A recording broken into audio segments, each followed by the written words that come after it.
सुप्रभात प्यारे बच्चों। आज हम एक ऐसी महान भारतीय नारी की कथा पढ़ेंगे जिन्होंने अपने त्याग और बलिदान की अनोखी मिसाल प्रस्तुत की। पन्ना धाय के त्याग की कथा आज भी हमारे रोंगटे खड़े कर देती है। हम ऐसी नारी को शत शत वंदन करते हैं। हम शुरू करते हैं अपना पाठ 16 महान बलिदान। चित्तौड़ के इतिहास के पन्नों पर पन्ना धाय का नाम स्वर्णिम अक्षरों में सदा अंकित रहेगा। इस त्याग मूर्ति ने राजवंश को बचाने के लिए अपने पुत्र का बलिदान दिया। यह ऐतिहासिक कथा भारतीय नारी के चरित्र की महानता तथा कर्मठता का उल्लेख करती है। महाराणा संग्राम सिंह की मृत्यु के बाद उनके बड़े पुत्र विक्रमादित्य चित्तौड़ में राज्य कर रहे थे। वे बड़े अक्षम और आलसी राजा थे। अक्षम और आलसी यानी वो अपने कार्य सुचारू रूप से नहीं करते थे और किसी कार्य को करने में वो कुशल नहीं थे। शासन कार्य में रुचि न रखने के कारण सारे राज्य में अव्यवस्था फैली हुई थी। उनका व्यवहार भी बहुत रूखा था। एक बार उन्होंने एक वृद्ध एवं प्रतिष्ठित यानी जो अच्छे पद पर हो राजपूत सरदार को दरबार में ही घूंसा मार दिया।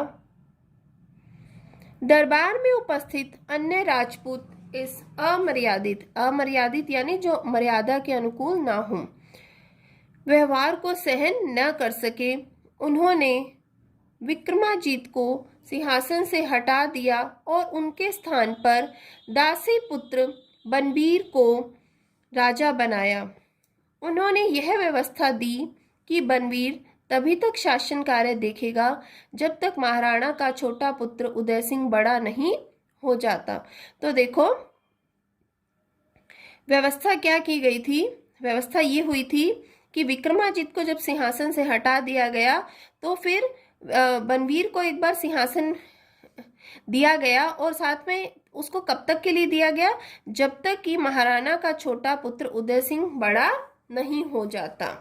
यानी जब तक उदय सिंह बड़ा नहीं हो जाता तब तक वो व्यवस्था बनवीर देखेंगे और जैसे उदय सिंह बड़ा हो जाएगा तो फिर राजगद्दी किसके पास आ जाएगी, उदय सिंह के पास। उस समय उदय सिंह 6 वर्ष का था। तो उदय सिंह की आयु उस वक्त कितनी थी, 6 वर्ष। उसके माता पिता की मृत्यु हो चुकी थी, अतः पन्ना नामक धाय माँ उसका लालन पालन करती थी। तो पन्ना नाम की जो महिला थी वो उसकी धाय माँ थी, यानी उसका वो लालन पालन करती थी, पालन पोषण करती थी। पन्ना का भी अपना एक बेटा था, उसका नाम था चंदन। उसकी आयु उदय सिंह के बराबर ही थी। तो उसकी जो आयु थी किसके बराबर थी, यानी उदय सिंह और पन्ना का पुत्र जो था चंदन वो एक ही आयु के थे। दोनों बालक साथ साथ रहते, खाते पीते और खेलते थे। राज्य मिला तो बनवीर के मन में लालच आ गया। अब राज्य तो उसको थोड़े समय के लिए मिला था जब तक उदय सिंह बड़ा ना हो जाए, लेकिन राज्य मिलने के बाद जो उदय सिंह है उसके मन में ये बनवीर के मन में क्या आ गया, लालच आ गया। उसने सोचा कि वह तभी तक राजा है जब तक उदय सिंह बड़ा नहीं होता। यदि वह उदय सिंह की हत्या कर दे तो राज्य हमेशा के लिए उसका हो सकता है, किंतु उदय सिंह के साथ उसे विक्रमाजीत की भी हत्या करनी होगी। यानी जो राजगद्दी के उत्तराधिकारी थे उनको वो मार देना चाहता था।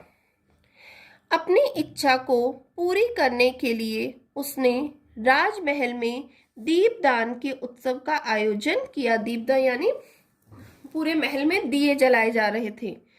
जिस समय नगर के सभी लोग उत्सव देखने गए हुए थे, बनवीर चुपचाप विक्रमाजीत के महल में घुस गया। उसके हाथ में नंगी तलवार चमक रही थी। जब बनवीर ने महल में प्रवेश किया, विक्रमाजीत अपने पलंग पर सोए पड़े थे। बनवीर ने तलवार के एक ही वार में उनका सिर धड़ से अलग कर दिया। अब बनवीर ने क्या किया, जैसे विक्रमादित्य सो रहे थे तो सोते हुए पे उनके ऊपर हमला कर दिया और उनका सिर जो है वो धड़ से अलग कर दिया। यह विभत्स दृश्य देखकर महल में हाहाकार मच गया। अब जब ये लोगों ने देखा वहां, तो इतना भयानक दृश्य देखकर वहां हाहाकार मच गया। बनवीर वहां नहीं रुका, वह रक्त में सनी तलवार लेकर उदय सिंह को मारने के लिए पन्ना की महल की ओर चल पड़ा। कि जहां उदय सिंह पन्ना के साथ होते थे वो वहीं चल दिया, क्योंकि उसका अगले उद्देश्य अब उदय सिंह को मारना था। पन्ना को विक्रमाजीत की हत्या का समाचार तुरंत मिल गया और उधर पन्ना को बता दिया गया कि जो बनवीर है उसने विक्रमाजीत को मार दिया है। उसे यह सूचना भी मिल गई कि अपनी रक्त रंजित तलवार लिए बनवीर उधर ही आ रहा है। वह राजमहल के षड्यंत्र यानी बुरे तरीके से जो चालें चली जाती हैं से भली भांति परिचित थी। वह तुरंत समझ गई कि विक्रमाजीत को मारने के बाद बनवीर उदय सिंह को भी जीवित नहीं छोड़ेगा। वो जानती थी कि बनवीर के मन में लालच आ गया है और वो राज्य हथियाना चाहता है, तो इसलिए अब वो किसको मारेगा, उदय सिंह को भी मार देगा। संकट एवं कठिन परीक्षा की घड़ी आ पड़ी थी। अब बनवीर तो वहां आ रहा था उसको मारने के लिए। अब पन्ना के ऊपर संकट और कठिन परीक्षा की घड़ी थी कि वो उदय सिंह की रक्षा कैसे करेगी। अब वो बहुत ईमानदार थी। पन्ना को तुरंत अपना कर्तव्य निश्चित करना था, उसको अपना कर्तव्य देखना था कि अब उसे क्या करना है। उसी समय कीरत बारी जूठन लेने आया। कीरत बारी जो वहां कचरा उठाने के लिए पत्तल लेके ना जूठन लेने आता था। पन्ना ने क्षण भर में सोच लिया कि उसे क्या करना है। उसने उदय सिंह को, देखो वो बहुत वीर थी, वफादार थी, ईमानदार थी, इसलिए उसने निश्चय करने में कुछ भी समय व्यर्थ नहीं किया। उसने बहुत जल्दी ये चीज सोच ली कि उसे अब क्या करना है। उसने उदय सिंह को कीरत बारी के टोकरे में लिटाकर पत्तलों से अच्छी तरह ढक दिया। अब उसने क्या किया, वो जो कीरत बारी था जो अपनी टोकरी लेके आया था, उसकी टोकरी में फटाफट सोए हुए उदय सिंह को डाला और ऊपर से पत्ते डाल दिए उसके अंदर।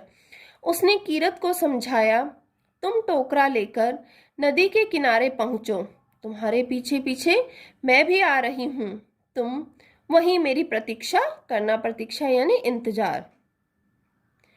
कीरत ईमानदार और स्वामी भक्त सेवक था, उसने तुरंत आज्ञा का पालन किया। अब कीरत भी क्या था, ईमानदार था, स्वामी भक्त था, तो वो भी समझ गया था कि पन्ना क्या कर रही है और उसे क्या करना है। हम कीरत के जाते ही पन्ना ने अपने पुत्र चंदन को उठाकर उदय सिंह के पलंग पर लेटा दिया और उसका मुंह ढक दिया।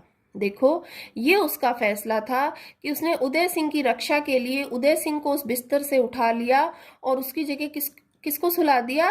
मतलब उस माँ का हृदय देखो, और मतलब माँ की ममता से भी बड़ी उसके लिए क्या थी, कर्तव्य निष्ठा, वफादारी ज्यादा जरूरी थी, और उसने अपने पुत्र को वहां सुला दिया। तभी बनवीर ने पन्ना के महल में प्रवेश किया। उसने कठोर आवाज में पन्ना से पूछा, उदय सिंह कहाँ है, क्योंकि वो बहुत गुस्से में था और उसके हाथ में तलवार थी। पन्ना मुंह से तो कुछ नहीं बोली, किंतु उसने पलंग पर सोए हुए बालक की ओर संकेत कर दिया। अब उसने मुंह से कुछ नहीं कहा, और जहां उसने चंदन को सुलाया था, जब बनवीर ने पूछा कि उदय सिंह कहाँ है, तो उसने उंगली से उस तरफ इशारा कर दिया। बनवीर आगे बढ़ा और तलवार के एक ही वार में उस बालक के 2 टुकड़े कर दिए। तो वास्तव में 2 टुकड़े किसके हुए थे, चंदन के। पन्ना ने अपने होंठ सी लिए और मुंह से आह तक नहीं निकाली, क्योंकि देखो उसी के सामने उसके पुत्र की हत्या कर दी गई थी। लेकिन अगर वो रो देती या कोई आवाज कर देती तो पता चल जाता कि कौन है यहाँ। लेकिन उसने तो उदय सिंह को बचाना था, इसलिए उसने अपने होंठ सिल लिए और आह की आवाज तक भी नहीं निकाली। पन्ना ने अपने पुत्र की मृत्यु की भनक तक किसी को नहीं लगने दी। वह उसका शव लेकर रात में ही नदी के किनारे पहुंची और अपने लाडले को नदी में प्रवाहित कर दिया। अब उसने किसी को ये समझने का मौका ही नहीं दिया कि वास्तव में हत्या किसकी हुई है, तो सबके लिए यही था कि हत्या किसकी हुई है, उदय सिंह की। इसके बाद वह कीरत के साथ खड़े उदय सिंह को लेकर कमलमेर के किले में चली गई। वो जो किला था जो बहुत दूर था वहां से, वहां उसको लेकर चली गई। वहां का किलेदार आशा शाह बड़ा स्वामी भक्त था। स्वामी भक्त वो होते हैं जो अपने राज्य के साथ गद्दारी नहीं करते, हमेशा वफादारी करते हैं और उसकी भलाई का काम करते हैं। देखो पन्ना धाय थी, वो स्वामी भक्त थी, ईमानदार थी, लेकिन जो बनवीर था वो क्या था, वो वफादार नहीं था। उसको तो सिंहासन संभालने के लिए दिया गया था, लेकिन उसने उस सिंहासन के साथ ही क्या की, गद्दारी की, है ना। और वो वहां जो राज्य के उत्तराधिकारी थे सबको मारना चाहता था, और जबकि ये लोग जो थे ये सब उस राज्य के उत्तराधिकारी को बचाना चाहते थे। पन्ना ने उसे सारी बातें बताई। पन्ना के अनुपम बलिदान को सुनकर वे अचंभित रह गए। अनुपम मतलब जिसकी कोई तुलना ही नहीं कर सकता, क्योंकि एक माँ ने अपने पुत्र का बलिदान दे दिया, इससे बड़ा बलिदान कोई हो ही नहीं सकता। और अचंभित मतलब आश्चर्यचकित रह गए, हैरान रह गए। उन्होंने उदय सिंह को अपने पास रख लिया और उसका पालन पोषण किया।